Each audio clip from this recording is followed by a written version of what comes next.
겸손과 기도.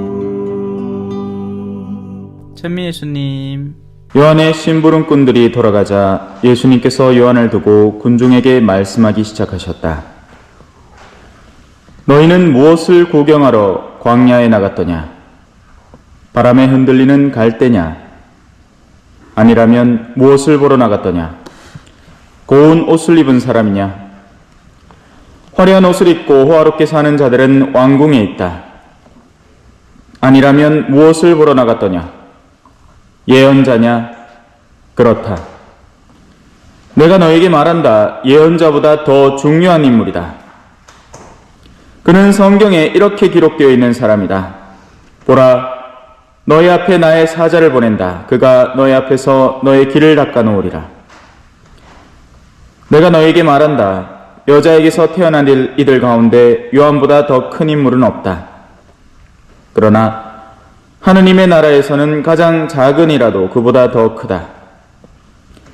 요한의 설교를 듣고 그의 세례를 받은 백성은 세리들까지 포함하여 모두 하느님께서 의로우시다는 사실을 받아들였다. 그러나 요한에게서 세례를 받지 않은 바리사이들과 율법 교사들은 자기들을 위한 하느님의 뜻을 물리쳤다. 주님의 말씀입니다.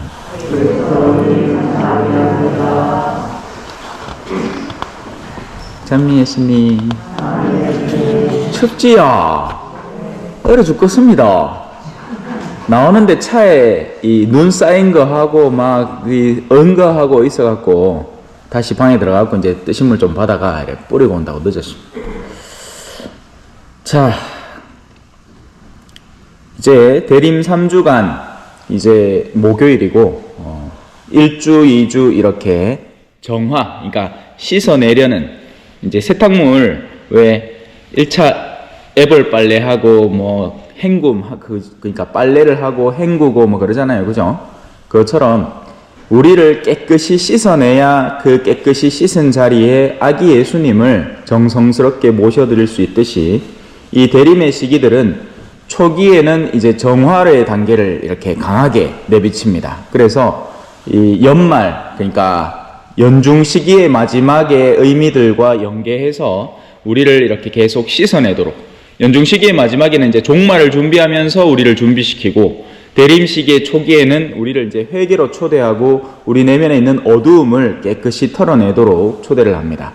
그리고 이제 3주간쯤부터 해서는 다가오는 분에 대한 희망, 그러니까 이제 우리를 어떻게 더 가꿀까? 마치 제대 차리는 것처럼 제대 위에 있는 먼지를 이렇게 치워냈으면 그 다음부터는 이제 제대를 꾸며야 될 거 아닙니까? 그죠? 구유를 놔두고 예수님을 놔두고 성탄 이렇게 장식물들을 이렇게 놓아가면서 이제 예수님 맞이할 준비를 해 나가는 겁니다. 그것처럼 이제는 성화, 우리가 어떻게 하면 좀 더 거룩해질까? 어떻게 하면 좀 더 가난한 이들을 제대로 돌보고 하느님께서 원하시는 꾸밈, 그러니까 성당의 어떤 내부 기물을 제대로 꾸미는 것도 물론 중요하지만 그보다도 더 중요한 것, 예수님도 그런 말씀하셨죠. 11조를 바치는 것도 중요하지만 그보다 더 중요한 진실과 정의, 공정을 이루어야 한다는 것처럼 우리 내면에 지금 목소리 끝내주죠. 어제 하도 고함을 질러놨더만 목이 반쯤 가가 목소리가 저음이 돼붙습니다. 목소리 다르지 않아요? 나 혼자 느끼나? 똑같나? 막 떨림이 장난 아닌데 지금.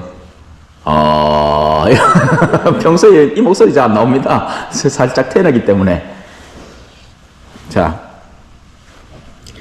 그래서 이제는 이 정화의 시기를 거쳤으니 우리는 꾸밈을 이렇게 향해서 나아가야 하는 겁니다. 그래서 오늘 일독서의 메시지들은 봐라, 이제 하느님이 다시 너희를 불러들이신다. 그동안 너희를 이렇게 단도리를 하시느라고 좀 매서운 소리도 하시고 질책도 하시고 하셨지만 이제는 다가오는 그분 구원자를 제대로 맞아들이기 위해서 너희들을 이렇게 품어 안아 주신다. 퇴방 맞은 시절의 아내인 양 다시 부르신다. 정령 주님께서는 너를 소방 맞아 마음 아파하는 아내인 양. 전에는 잘못을 했으니 그에 대한 적절한 처벌이 있었고 이제는 너희를 다시 불러들이신다라는 겁니다. 분노가 북받쳐 내 얼굴을 잠시 너에게서 감추었지만 영원한 자애로 너를 가엾이 여기신다. 하느님의 자애는 영원하기 때문에 의탁하는 누구나 구원을 얻을 수 있습니다. 문제는 이제 의탁을 안 해서 문제죠. 오늘 복음의 마지막에도 나오죠. 그죠? 세리들까지 포함해서 심지어는 창녀들까지 포함해서 하느님께서 의로우시다는 사실을 받아들이게 되는데 이 세례자 요한을 통해서. 그런데 정작 바리사이와 율법교사들, 자기 자신들이 의롭다고 착각하고 있는, 자기 자신들이야말로 율법의 수호자이고 교회 법률의 이 수호자라고 그걸 누구보다도 잘 알고 있다고 스스로 확신하고 있는 그들이야말로 자기들을 위한 하느님의 뜻을 물리쳤다라는 의미심장한 구절을 마지막에 두는 겁니다. 오늘 여러분에게 말씀드릴 이 핵심 구절은 이 파트입니다. 내가 너희에게 말한다. 여자에게서 태어난 이들 가운데 요한보다 더 큰 인물은 없다. 요한이 짱이다. 세상 태어난 인간 가운데 요한이 짱이다. 이 말입니다.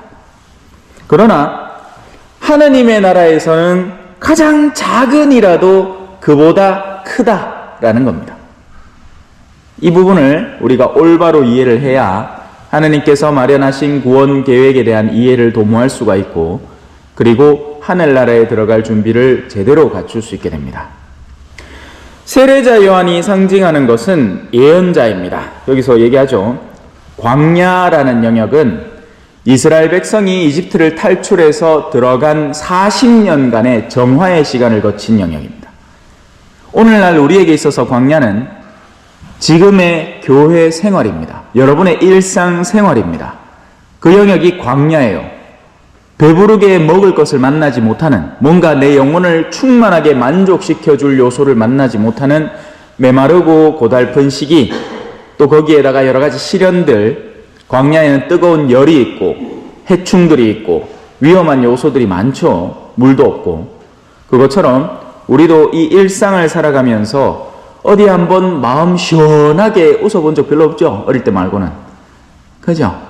우리 어르신들 만나면 막 맨날 첫날 어디 아프다, 우리 아들이 고생, 염려다, 걱정이다, 이것도 걱정, 저것도 걱정, 얼굴이 막 쪼글쪼글하게, 그죠? 예. 걱정이 2만상, 5만상이 아닙니다. 그죠? 자, 그런 광야에는 예언자가 적합한 겁니다.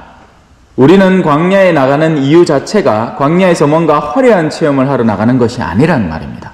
우리가 신앙생활로 나오는 이유는 신앙생활을 통해서 득보자 하는 게 결코 아닌 겁니다. 물론 영적인 득을 보죠.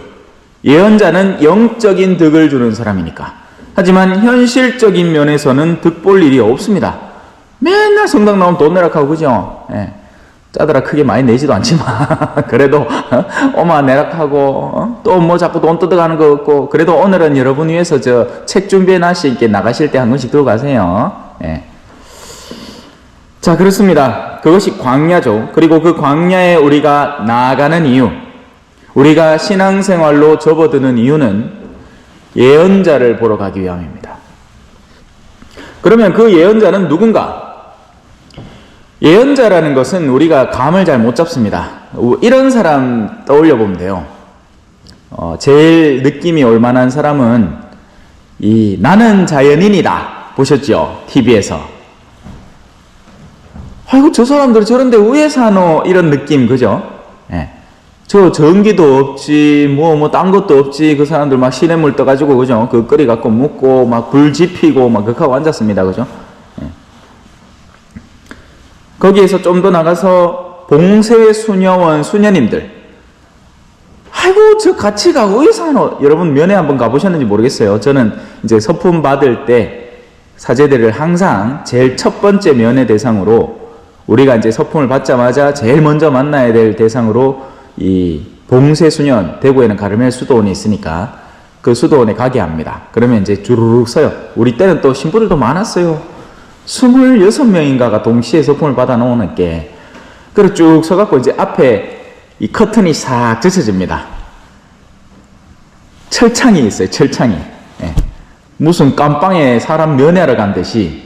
그러면 이제 그 안에 수녀님들이 곱상하게 앉아갖고, 후후후후 웃고 있는 게라. 좋아가지고, 새 신부님 와시있기네. 당신들은 사람 만나는 것도 신기하고, 예? 새 신부님들이 오있기네. 와, 좋아. 예. 그러면 이제 우린 노래도 한 곡 불러드리고, 예. 그러고 이제 도란도란 이야기 하죠. 그때부터 이제 수녀님들이 새 사제들을 위해서 열심히 기도해 주는 겁니다. 예. 이 코팅 하는 거지, 코팅. 기도는 코팅이거든요. 기도를 딱 해놓으면 더러운 것들이 근처도 못 옵니다. 예. 여러분들도 주임 신부 위해서 기도하고 있지요? 예. 예, 해야지, 왜겠노? 주임 신부 앞에 무슨 물어보는데, 그죠? 자. 그래서, 이 예언자라는 인물은 지상에서 고생이라는 고생은 혼자 다 하고 사는 사람들입니다. 요나 예언자 떠올려 보십시오. 고레 뱃속까지 들어갔다 왔습니다. 예언하라 했디마 싫다고 도망댕기다가 나중에는 이제 바다에서 풍랑이 막 몰아대치니까 이거 풍랑 누구 탓이고 그래 제비를 떡 보았디마 요나가 떡 걸린 거예요. 니 안 되겠다. 좀 심청이 많기로 바다에 좀 던져줘도 그래 바다에 던져붙습니다. 그랬디마 고래 뱃속에 들어갔고 고생하다가 나갔고는 결국엔 그 니네베에 갔죠. 그리고 선포를 합니다. 그죠? 다른 수많은 예언자들도 예언서들 뭐 예레미야서, 이사야서, 뭐 아모스서 다 읽어보면 고생을 합니다. 하느님께서 니 이것도 해라. 그렇게 해서 사람들 앞에 표징이 되거라. 니 결혼했다가 아내가 바람나라. 그러니까 바람기 많은 여자하고 결혼을 해가 바로 그런 여자를 그렇게 해서 처음엔 내쳤다가 나중에는 그 여자를 받아들이면서 나도 이스라엘을 그렇게 받아들인다는 것을 보여줘라. 뭐 이런 갖가지 사건들을 겪게 만드십니다. 예언자는 한마디로 얘기하면 고생 바가지 상바가지인 겁니다. 네. 자, 그 가운데 세례자 요한은 예언자들 중에서도 가장 마지막에 드러났지만 가장 으뜸이란 말입니다. 극도의 고행, 그 누구도 견뎌낼 수 없을 만한 고통을 일상으로 살아가는 사람의 최고봉이었던 거죠. 우리 지상에서는 항상 스펙이라는 게 있고 피라미드라는 게 있잖아요. 그래서 우리는 그 꼭대기에 올라가기 위해서 한참 애를 쓰지 않습니까? 나 자신의 실력을 닦고 스펙을 쌓아가지고 남들보다 높게 하려고, 그죠? 예? 어디든지 사람이 모인 곳에는 서로 막 경쟁이 막 일어납니다. 네가 잘났니? 내가 잘났니? 이 좁은 땅덩어리에서도, 그죠? 예? 동네에서 누가 더 똑똑니? 네가 더 똑똑니? 누가 돈 더 많니? 뭐, 그렇게 하면서 뭐 차 한 대 사마, 여도 사쁘고, 저도 새로 바꾸고, 막 난리 북새통입니다. 그죠? 그런 가운데 예언자의 최고봉, 극기의 가장 최상급, 그가 세례자 요한이다. 이 말인 겁니다.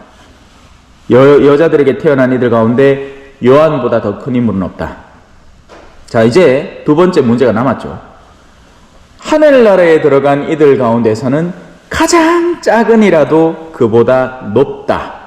자, 우리가 대림식인 좀 약하긴 하고 보통 사순시기에 들어가면 다들 이런 결심들 합니다. 오늘부터 나는 금조, 나는 금년, 이렇게 샀습니다. 그죠? 그래가 이제 자신이 마치 그런 수련을 통해서 마치 대단한 사람이라도 표출하는 양, 그렇게 해놓고는 부활 때 도로 다 묻고 다 필 거면서, 그죠? 따블로 피고 따블로 모으면서 맛 좋다 할 게 뻔한 사람이 그냥 쇼 하는 거예요, 쇼. 예. 그냥 나 이런 사람, 나 그래도 신심 있는 사람처럼 보이고 싶은 유혹에 사로잡힌 거죠. 그런 지상에서의 극기, 그런 것들보다 더 우리를 드높일 수 있는 필수적인 요소가 있으니 그건 바로 63빌딩 올라가는 방법은 계단 타고 올라가는 이 방법이 있습니다. 1차로. 그러면 한참 걸리겠죠. 우리 어르신들 올라가도 뭐할 기나. 어제 툭하면 정전되고 이렇게 샀는데 저 고층 아파트 18층 20몇 층 이래 살마 정전되면 어르신들 그 자리에 죽어야 됩니다. 내려오질 못하는데. 물 끊기죠. 전기 끊기죠. 전기 끊기면 물도 자동으로 끊기거든요. 펌프가 안 돌아가니까. 그러면 화장실에 물 안 나와요. 한번 쓱 내리면 이제 그때부터는 똥이 쌓이기 시작해. 개수대에 물도 안 나오죠. 밥은 뭘로 해물래? 밑에서부터 물을 지고 올라가야 돼요. 그거 합니까 어르신들이? 뭐해? 그럼 며칠 지나면 싹 다 갑니다. 예.